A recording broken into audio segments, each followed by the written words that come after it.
Би өнөөдөр та бүдэд энэ 5-7 төсөл гэж ер нь юу юм яаж явах гэдэг юм, юу болоод байгаа юм гэдэг юмыг одоо бүгдээрээ нэг ойлголтод оруулахын тулд нэг презентац бэлдсэн. За үндсэн хөндөж ярих байгаа асуудал бол ерөөсөө коксч нүүрс гэж юу юм. Ер нь нэг ойлголтоо нэг болгоод байгаа. Тэгээд дэлхийд хэрхэн өрсөлдөх тухай байх юм. За яг энэ 5-7 төсөлтэй холбоотойгоор мега төслийн зарим онцлогийг бас хэлж дурдахгүй бол бас юм ойлгоход хэцүү. Тэгээд ер нь цаашаа 5-7 төслийг яаж явуулах гээд юу хэлцээр дээр гол асуудал болж хуурах бол гэдэг талаар би та бүхэнд санал болгоцгоо гэсэн. Эхлээд бид юуны тухай ярьж байгаа вэ? 5-7 гэдээ ярихдаа ямар нүүрсний тухай ярьж байгаа вэ гэдгээ их зөв ойлгох хэрэгтэй. За энэ дээр ер нь зүгээр нүүрс гэдгийг яаж хуваадгийн ерөнхий ойлголт нь тавигдсан байна. Гол нь илчлэгийн хэмжээнээс хамаарат чигийн агуулгаас хамаарат нүүрс, хатуу нүүрс, хүрэн нүүрс гэж хуваагдах хэлбэртэй байдаг. За хүрэн нүүрс нь дотроо хуваагдаад гол зорилт нь бол эрчим хүчний үйлдвэрлэл, эрчим хүч ба цементийн үйлдвэрлэлд хэрэглэгддэг ийм нүүрс байдаг. За энэ бол энэ тухай ярьж байна. Дээр нь хатуу нүүрс бол битүнд чулуун нүүрс, антрацит гэж хуваагддаг. Энэ битүн чулуун нүүрсийг эрчим хүчний нүүрс юм уу, металлургийн коксч нүүрс гэж ингэж хуваагддаг. Хэрэглэгддэг юмнууд нь энэ. Тэгээд энд байгаа энэ тоонууд юу харуулж байгаа юм бэ гэхээр энэ дэлхийн тогтоогдсон нүүрсний нөөцийн одоо хэдэн хувь нь хүрэн нүүрс, хэдэн хувь нь хатуу нүүрс, хэдэн хувь нь битүнд нүүрс вэ гэдгийг л харуулж байгаа. Тэгээд энэ үзүүлэлтээс харах юм бол бидний өнөөдөр 5 толгой тойрж ярих гэдэг нүүрс гэдэг чинь юуны тухай асуудал юм бэ гэхээр энэ битүнд нүүрсийн тухай ярьж байгаа асуудал юм шүү. За энэ битүнд 5-7 дээр яригдж байгаа энэ нүүрс бол үнийн хэрэг дээр дэлхийн нөөцөд нь харьцуулах юм бол жигтэй хийх нөөцтэй бол дэлхий бол нийт дэлхийн нөөцийн одоо 53% нь бол энэ битүнд нөөц байгаа гэж хэлж байгаа. Одоо ер нь нөөц ер нь агуу их байдаг гэдгийг бас нэг ойлголт авахгүй болохгүй. Энэ дэлхийн нөөцний батлагдсан нөөц дотор улс орнуудын эзлэх хувийг харуулсан үзүүлэлт байгаа. Монгол энэ дэлхийн нөөцийн дөнгөж 2% юм байна. Тэгэхээр бид асар их нөөцтэй орнуудтай өрсөлдөх тухай асуудал байгаа юм байна гэж бол Монгол өөрөө жижигхэн учраас, хүн ам жижиг учраас, эдийн засгийн жижиг учраас бидэнд зөндөх нөөц байгаа юм шиг санагдаж байна. Амны хэрэг дээр яг дэлхийдээ харьцуулаад гараад ирэхэд бид нар бол өвчүүхэн болж хуурж байгаа байхгүй юу.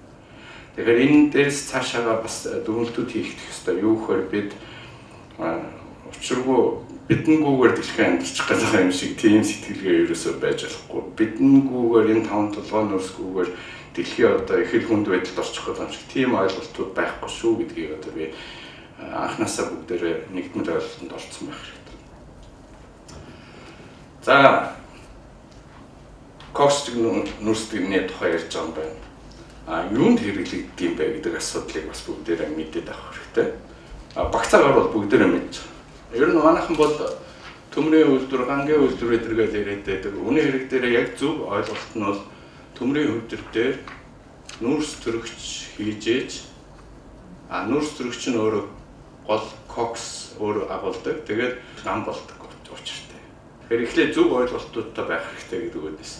Өөрөөр хэлбэл нүүрсийг коксчууллаа, коксцсон коксон дээр төмрийн үйлдвэр шохон чулуу элдв болон холцуудыг хийгээл домын зоохот оруулаад хайлуулна, өндөр температурт хайлаад металл одоо хамгийн агтгч металл бий болно. Тэр металл дээр бас янз янзын холцууд нэмээд өөр төрлийн гангийн одоо янз янзын төрлүүдийг бий болгодог.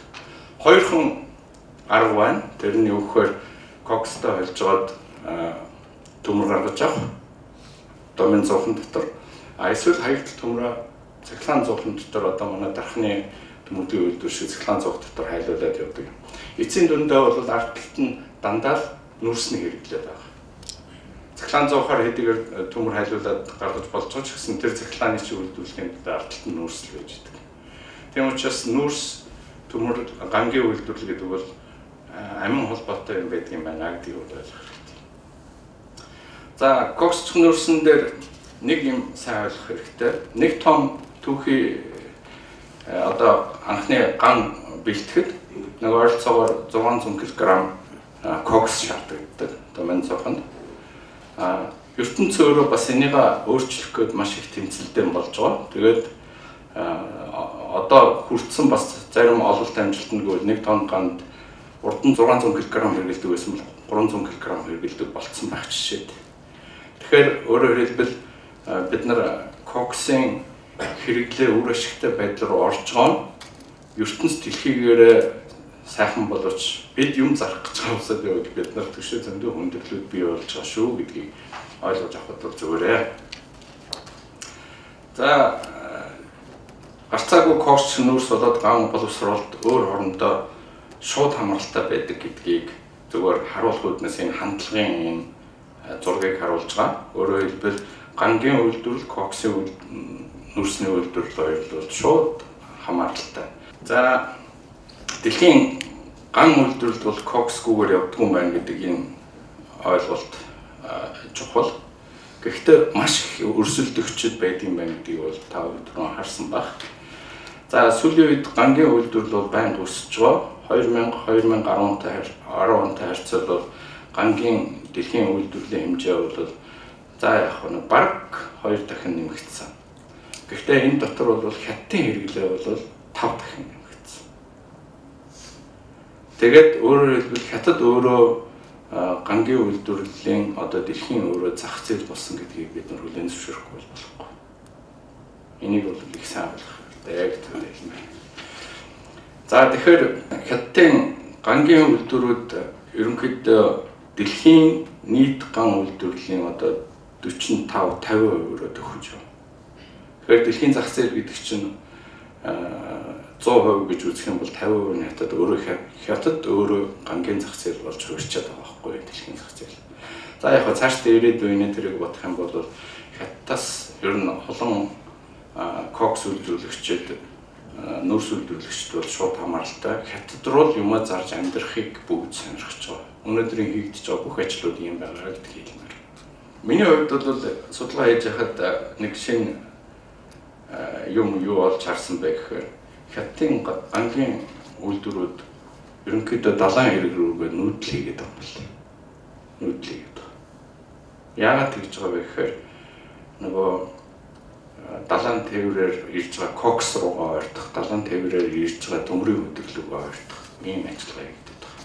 За энэ үзүүлэлтийг энд үзүүлсэн. Энэ жишээлбэл 2000 онд далайн хэрэг ойролцоо байсан одоо үйлдвэрлэлтэй харьцуулахад нөгөө үйлдвэрийн хэмжээ яаж далайн хэрэг рүүгээ төгсөж байгаа. Ер нь бол тийшээ шилжих процесс бол явагдаж байгаа юм.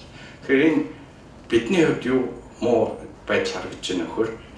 Бидний гол нийлүүлээд байгаа том гангийн үйлдвэрүүд чинь биднээс цаашлаад байгаа байхгүй холдоод байгаа байхгүй. Их газараасаа бүгдээрээ далаа руугаа яваад байгаа чинь биднээс холдоод байна шүү дээ. Тэгэхээр ахаад биднэрт ямар хүндрэл үүсэж байгаа нөхөр ахаад бид нар өрсөлдөж очихгүй бол болохоо байсан ийм хүндрэл үүсэж байгаа. За яг ингээд очих гэхээр хамгийн том бэрхшээл бол хятадын төмөр замын асуудал байгаа. За тэр талаар бол дараа нь ардлаас нэр. Тэгэхээр кокс нүүрсний худалдааны урсгалыг ерөнхийд нь ингээд харах хэрэгтэй. Дэлхийд дээр яаж одоо кокс нүүрс экспортлогдож, импортлогдож ингэж харах юм. Гол нийлүүлэгч нь Австрали. Австрали, Японы зах зээл рүү нийлж байна. Энтх рүү нийлүүлж байгааг та нар хар. Хятад руу нийлүүлж байгааг хар. Европ руу нийлүүлж байгааг хар. Америк руу нийлүүлж байгаа. Австрали бол хамгийн том үйлдвэрлэгч, монголчуудын хувьд бидний хамгийн том өрсөлдөгч. Австрали бол.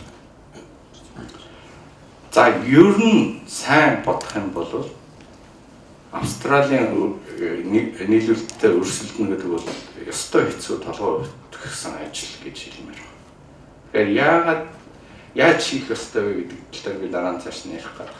За яг түрүүн хатуу нүүрсгээд бид нар ойлгоцсон хатуу косч нүүрсний томхон ордуудын л энд газрын зураг дээр харуулж байгаа. За Австрали,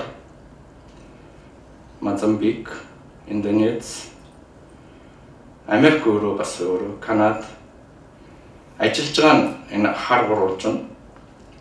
Ер нь цаашдаа ажиллахаар бэлтгэгдэж байгаа нь улаан гурвалж байна. Оросын Элга байна, Индонезийнх байна, Мозамбикийнх байна. Бид нар энэ Япон хятадын том хэрэглэгчдийг энэ хангахын тулд хинтээ өрсөлдөх ёстой болчиход байгаа гэсэн чинь Орос, Австрали, Индонез, Мозамбикт өрсөлдөх ийм шаардлагатай болчиход байгаа юм. За би Оросын холбооны улсын Элга гэж төсөл байгаа. 2.2 тэрбум тонн нөөцтэй. Төмөр зам 321 км төмөр замаа бариад дуусгасан байна. Тэгээд нөгөө байгаль амрын баамын замд холбогдсон байна. Одоо эдгээр ахаад нэмэлт 2.5 тэрбум долларын хөрөнгө оруулалтаар уурхайн дэд бүтцүүдэд босгож байна. Бид нар хугацааны хувьд хамаагүй ард үйл ажиллагааны хувьд хамаагүй ард төлөвлөсөн байна. За дээр нь Мозамбикийг ярьлаа. Одоо нөгөө манай таван толгой 2010 онд хөрөнгө оруулалт гэж яхад хэн гүйжсэн бэлээ? Mitsui тэ Vale гэдэг дэлхийн том компаниуд гүйжсэн. За Монгол бүтэхгүй байна гэж гарч яваад эдгээр бүгд нь Мозамбик руу орчихсон. Нөгөө Vale, Mitsui ч бүгд Мозамбикт байна. Тэгээ Мозамбикт яаж нөхөр 20 сая тонноос дээш гарах юм юу? Төмөр замын бүтээн байгуулалтаа хийгээд 72 гүйцэтгэлтэй явж байна. 12 тэрбум доллар хөрөнгө оруулалтыг хийсэн байна. Нэмэлт хөрөнгө оруулалт хийжээ. Тэгэхээр нөгөө бид нар 10 он дараа үнэн өндөр цикл хий гэж байгаа тэр моментыг алдсан. Нөгөөдөл чинь бүгд гараад Мозамбик руу очиод хөрөнгө оруулалт ингээд бид нар энд юм ахиулж чадаагүй сууж байгаа байдалтай байгаа байхгүй. Энэ өрсөлдөө өдрийг харах юм бол гарцаагүй урд хийхгүй болохгүй. За Австралитай бол өрсөлдөд бол үнэхээр хэцүү гэдэг би яддаг байсан. Тэгэхээр би бас энэ дээр нэг үзүүлэлтийг нэмж хэлье гэж бодоод энийг үлээ хийсэн. Тэрний өгөхөөр бидний боловсруулад байдаг кокс нүүрсний чанар ер нь ямар байдаг юм бэ гэж мэдэх хэрэгтэй. Бид бол зөвхөн бүдүүн томоор одоо та бүгд ойлгуулахад Австрали 2 төрлийн кокс экспортлж байгаа юм байна. Нэгдүгээр чанар, хоёрдугаар чанар гэдэг одоо бүгдээр ойлгочихъя л та. За нэгдүгээр чанартай нь манайх ямар ч өрсөлдөх юм байхгүй. Австралийн өрсөлдөөний наа гэдэг нь хэцүү. Австралийн доод чанар, хоёрдугаар чанартай нь манай 5-7 боловсруулаад одоо гаргая гэж ярьж байгаа маань энэ чанартай л дүүцэж байгаа. Элга Мозамбикийн коксын чанарууд бол манай 5-7 чанартай адилхан чанар. Бид бол бас ийм хүнд байдал байгаа байхгүй. 5-7 ордын одоо нөхцөл байдлыг товчхон хэлээ давуу тал нь юу, сул тал нь юу ингээд анализ хийгээд үзэхээр давуу тал нь бол ерөөсөө бид нар нэг гайхамшигтай юм дээр байгаа биш. Өрсөлдөөн дунд байгаа юм байна. Гол нь манай 5-7 орд бол газрын гадраад ойрхон байрсан орд. Ил аргаар олборлолт явуулах боломжтой орд. Өртөг багтай зах зээл дээр өрсөлдөх бололцоо өгчөө цор ганц давуу тал нь энийг л зохион байгуулах хэрэгтэй. Сул тал нь юу гэхээр сул тал нь бид нар дэд бүтц байхгүй, төмөр зам байхгүй, зам байхгүй, төмөр замс гадна зам байхгүй, цахилгаан байхгүй, нарийн дээр бол олон дэд бүтцийн юмнууд нь байхгүй. Тийм учраас эхний удаа асар том хэмжээгээр хөрөнгө оруулалт хийж ижил бид нар өрсөлдөх чадвараа босгож ирнэ. Энэ эхний том хийх хөрөнгө оруулалт нь мөнгө байхгүй. Ийм л зовлонд байгаа. Тэгэхээр энэ давуу сул талаа их зөв үнэлж харах хэрэгтэй. За боломж нь юу байгаа юм бэ гэхээр боломж нь басчгүй судлагдсан, басчгүй танигдсан гэж хэлж болно. Танигдсан гэдэг нь жишээлбэл жижиг таван толгой хятадын хэрэглэгчдэд нийлүүлээд манай нүүрс ямар үг гэдгийг анх танигдаад эхэлсэн баг. Дараа нь ухаан удаг ажиллагаанд ороод бас хятадын хэрэглэгчид манай нүүрсийг таниад мэдээд бас хэрэглэхэд бас зөвөр нүүрс байна гэдээ ойлгоод авсан баг. За хүндрэл нь юу юм бэ гэхээр хүндрэл нь Австрали угаасаа маш том өрсөлдөгч. Австрали биднэрт харуулах бол ер нь магадлал их өндөр өрсөлдөх. Хажуу талаас Орос, Казахстан, Индонез, Мозамбик гэдэг шин одоо том яг энэ манайх шиг юм төслүүдийг бэлтгээд ажиллагаанд оруулах гэдэг ажиллаж байгаа байдал байгаа. За би энэ талаар бас танарт товчхон хэлж өгнө. Тэгээд дээр нь бидний хүндрэл бол том үйлдвэрлэлээс гадна том тээвэрлэлт хийх ёстой байдаг. Тэгтэл бид нар төмөр замгүй, гарцгүй, далаад гарцгүй ийм байдалтай. Яаж дэлхийн зах зээл дээр өрсөлдөх вэ гэдэг энэ концепцээ зөв харахын тулд өрсөлдөх цор ганц болцоо бол үйлдвэрлэлээ том хий. Тээвэрлэлтэй том хий. Борлуулалтаа том хий. Энэ гурван асуудал орд газар төмөр зам гэсэн энэ хоёрыг цогцоор нь харж хийх тухай асуудал. Тусдаа төсөл бизнес болж ерөөсө болж чадахгүй. Урд нь бид нар ийм орлого хийс. Төмөр замын тусад нь бизнес болох гэж төсөл болох гэж оролдоод бүтээгүй. Би даасан ордын болох гэж бүтээгүй. Одоо цогцоор нь хийх нь өөрөө чухал. Яг энэ утгаар асуудал яригдж байгаа учраас одоо арай зөв концепцээр гараад ирсэн. Одоо бид нар хэлцээр дээр их олон юм зөв тохирох шаардлага байгаа гэж хэлдэг. Ингээд та бүгд сая харсан байх 5-7 гэж тойрсон нүүрс гэж юуны тухай яриад байгаа, ямар хүнд байдалд, ямар өрсөлдөөнд явж байгаа, юу их гэдэг юм гэдэг ерөнхий нэг тийм төсөөлийг бол сая авсан байхаа гэж би бодож байна. Төсөл өөрөө том төсөл байхгүй юу? Мега төсөл гэж хэлж байгаа. Тэгэхээр мега төслийг ярьж байхад айгүй олон асуудал яригддаг. Гэхдээ би дөрвөн асуудлыг та бүхэнд бас өдөрөө ойлголцохгүй болохгүй асуудал гэж бодож байна. Монголын нийгэмтэй хуваалцаж ойлголцох шийдвэр гаргах хэрэгтэй. За нэгдүгээрх нь бол энэ ямар ч төсөл төрийн дэмжлэггүйгээр бүтэхгүй. Бүр 100%-ийн эрсдлээ өөрөө төрөнгө оруулалтаа өөрөд явж исэн ч төрийн дэмжлэггүйгээр бүтэхгүй. Тийм учраас анхнаасаа мега төсөл гэдэг бол төр хувийн хвшлийн түншлэл байдаг юм аа. Төр хувийн хвшлийн түншил байж ээж төсөл бүтдэг юм аа. Хоёр дахь нь бол том төсөл учраас дангаар нь аль нэг улс орон, дангаар нь аль нэг компани санхүүжүүлнэ гэж байхгүй.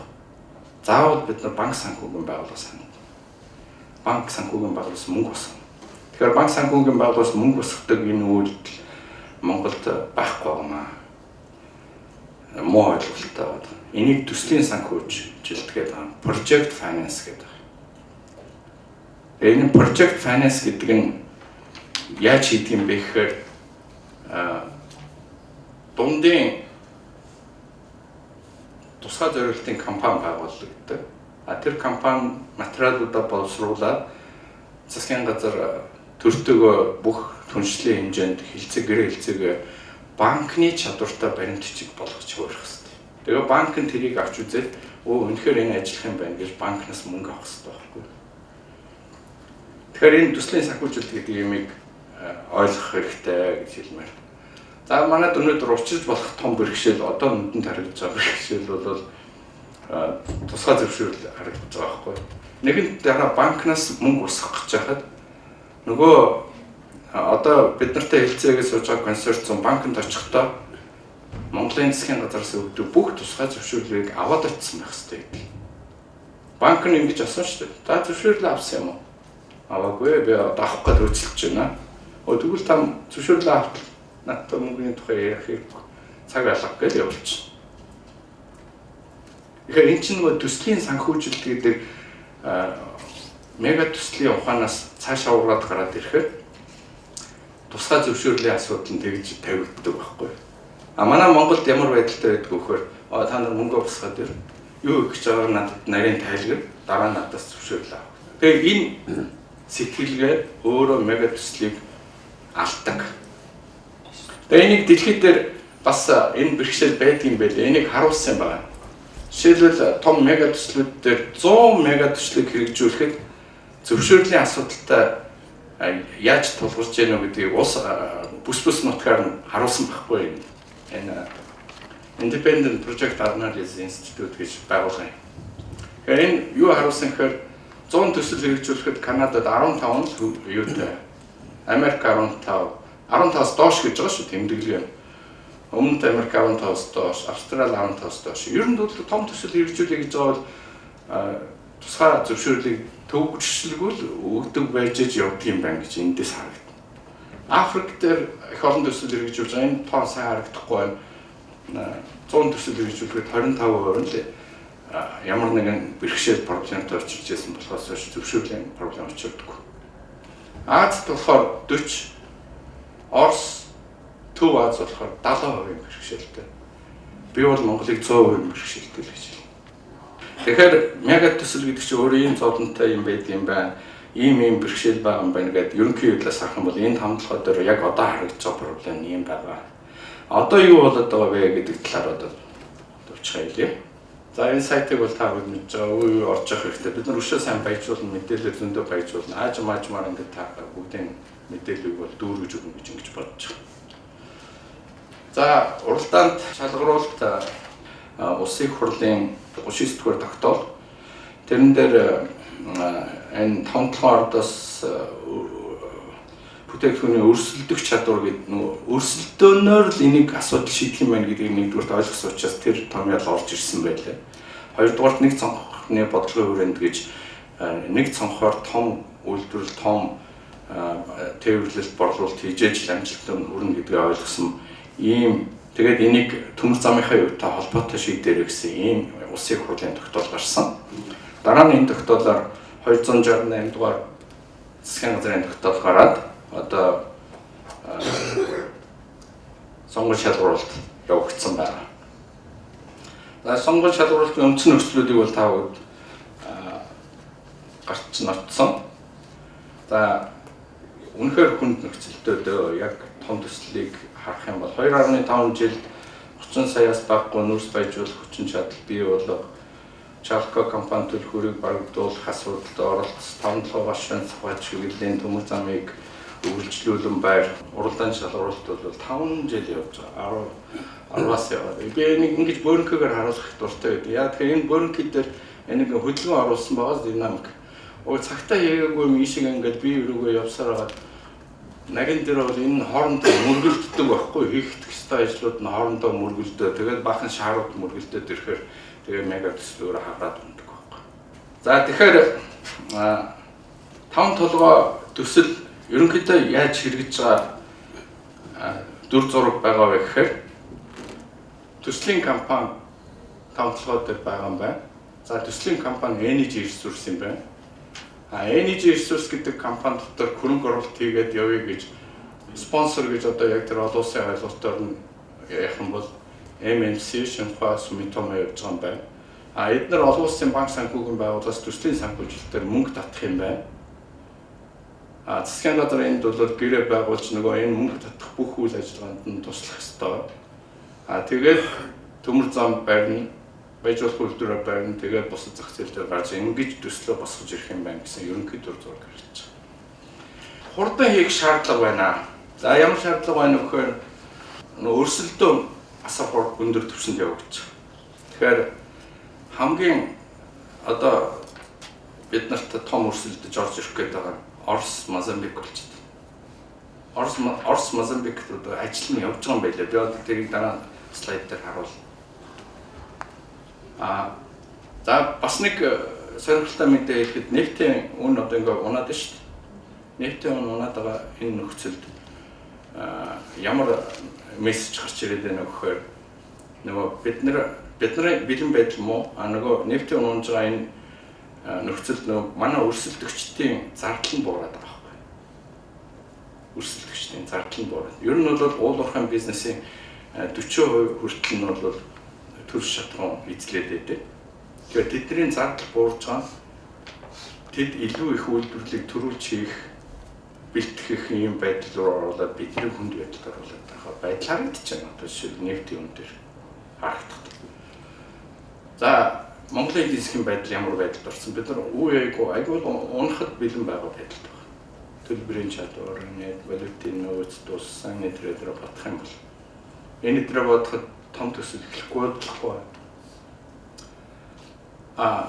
Яг хүлээгдэж байгаа гүйцэтгэгээр Чалкогийн өр зогссон, төлбөр нь зогссон. Гэтэл авсан үргээр бол Чалкогийнхаа өрийг өгөх ёстой байж таа. Нэг нь зогссон юм чинь хүүгийн тооцоо өөр нэмэгдээд хурдан шийдэхгүй болчихлоо. Хөрөнгө оруулагчтай энийг өөрүүлчих юм байна.